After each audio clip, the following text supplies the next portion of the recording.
நாட்டு மக்கள் பூரா தற்சார்பு பொருளாதாரத்துக்கு மாறுறதுக்கான சூழ்நிலை அமைய போகுதுங்க. ஏன் சொல்றோம்னா அமெரிக்கா டாலரோட மதிப்புக்கு இந்தியா கரன்சியோட மதிப்பு வீழ்ச்சி அடையுதுங்க. இதனால நாட்டோட பொருளாதாரம் அதில் பாதாளத்துக்கு போகுங்க. விலைவாசியில் பூரா கிட்டு ஏறுமுங்கயா. சர்வே பண்ணவே ரொம்ப கஷ்டமா இருக்குங்க.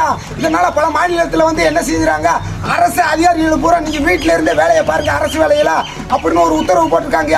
இதனால பெட்ரோல் டீசல் விலையில பூரா குறைப்பதற்கான சாத்தியக்கூறுகள் என்று அந்த மாநிலங்கள் திட்டங்களை வகுத்திருக்காங்கயா.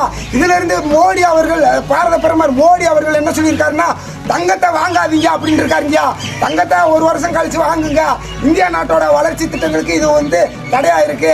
அதனால நீங்க பூரா தற்சார்பு பொருளாதாரத்துக்கு மாறுறதுக்கு இருங்க, முடிஞ்ச வரைக்கும் வீட்டிலே இருக்க பாருங்க அப்படின்னு நாட்டோட பிரதமர் வந்து சொல்லியிருக்காருங்க.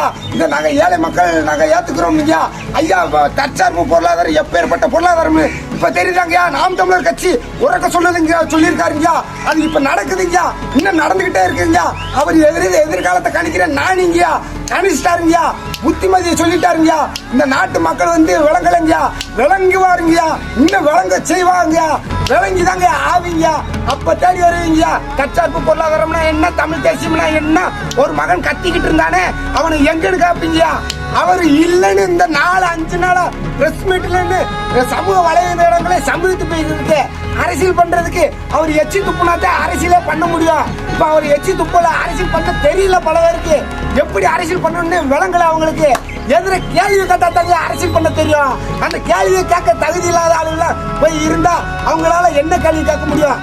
ஆன்ம உள்ள, சிந்தனை உள்ள சமூக போராளி, மிகப்பெரிய அரசியல்வாதினா அது நம்ம சீமான் அவர்களை மட்டும்தாங்க நாங்க சொல்லுவோம். நாம் தமிழர் கட்சி அதுல வென்றுச்சுங்க. நாங்க ஏழை மக்கள் சொல்றோம்.